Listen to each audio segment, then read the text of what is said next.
Hi guys, welcome back to the channel. I'm Niladri Mukherjee. I'm a regulated Canadian immigration consultant. I practice in Mississauga, Ontario, Canada, and I'm also the founder and the CEO of Novo Nation Immigration Consulting. Now, we work on a lot of startup visa cases from end to end, starting from helping the client to preparing the pitch doc, to send it to the incubator, to working on the permanent residency applications by taking care of everything in between. One of the fundamental aspects of the success of the startup visa process is the business that you have. Obviously, now there are certain criteria that the government has told you about. It has to be a scalable business that you would deploy obviously the Canadian citizens and the permanent residents, and it has to be an innovative business and stuff like that. You already know it. How to portray this business, the idea that you may have, or the idea of your proposed business in Canada, if you will, are through the process called business plan. The business plan is an extensive document that touches upon many of the aspects of your business. But sometimes I see either the business plan is very, very short, very, very limited in scope, and sometimes I see folks talk about a lot in the business plan and mostly copy pasted stuff from here and there that are not directly related to the business. And hence, I'm trying to give you an idea as to how long a business plan should be, what kind of component that the business plan should have, and how many pages it should have, if you will, and the important aspects that you would like to include to make sure it gets successful in front of obviously the incubator and eventually to IRCC, which is most important. What you do not want to talk about, let's try to put it like this. What you do not want to talk about in the business plan are the copy-pasted stuff directly from the internet, right? Regardless of whether you provide a source of those articles or documents or no, it's pointless to directly copy-paste stuff from internet. Number one, it would be a case of plagiarism that would lead to problems. And secondly, they do not want to hear all those stuff. They do not want to hear all those flaps. They want to talk. They want to understand your business. Talk about the idea, what exactly the idea you have. Talk about the efforts that you have been putting so far to make it work. Did you have an established business based on that idea already? Or you are planning to sort of monetize the business here in Canada? If you did not have an established or a business based on that idea, what you have been doing so far, and why do you want to create a business here in Canada?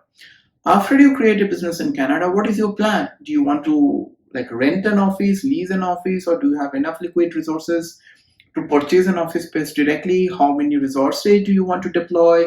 What kind of P&L that you would like to see 1 year, 2 years, 3 years down the line? What kind of balance sheet that you would like to project again in the next 3 years maybe? What kind of products and services you have in place, whether it's a disruptive product or it's an established product that you think would make an impact, positive impact here in Canada. What is it all about? Explain those stuff in my opinion, about 30 to 40 pages. Now, sometimes I work on business plans that I see of 20 pages. Sometimes it goes on to 60 pages. It really does not matter. The range that I would like to keep it on is about 30, 40 pages. I personally work on the business plan. I have consulting background, so I know how it works. So along with my clients, I work on the business plan side as well. I do not typically outsource the business plan to somebody else. So I've said I have the experience of working on it and have been doing it quite a lot, so I know how it works. But majority of the times I see that either the clients are working on the business plan on their own because a third party is asking for a lot of money, or they have outsourced to a third party by spending a lot of money, but yet that is not a material business plan that could be submitted. In either case, the clients will have to take the ownership in the business plan because that's your business. But for example, as a consultant, when we work with the clients, we take care of the business plan and the clients merely act as a reviewer, if you will, on that business plan, right?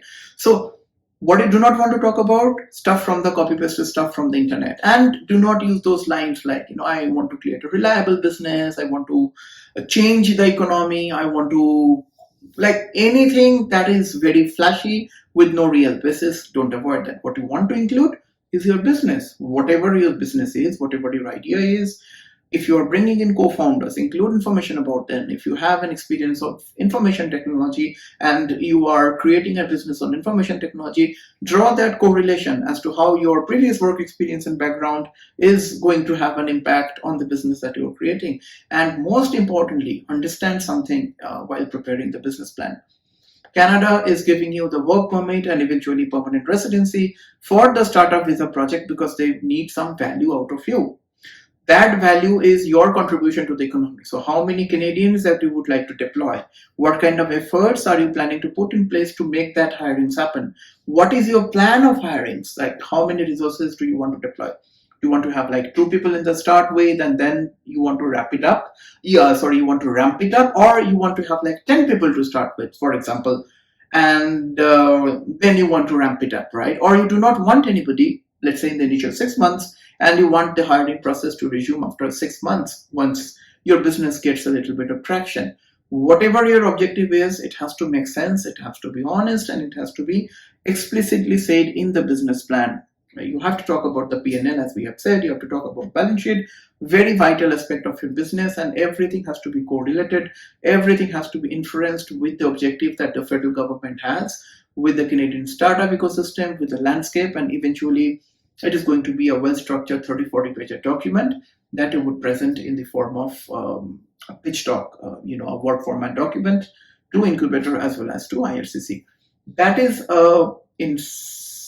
in a nutshell, if you will, that's what a business plan is all about.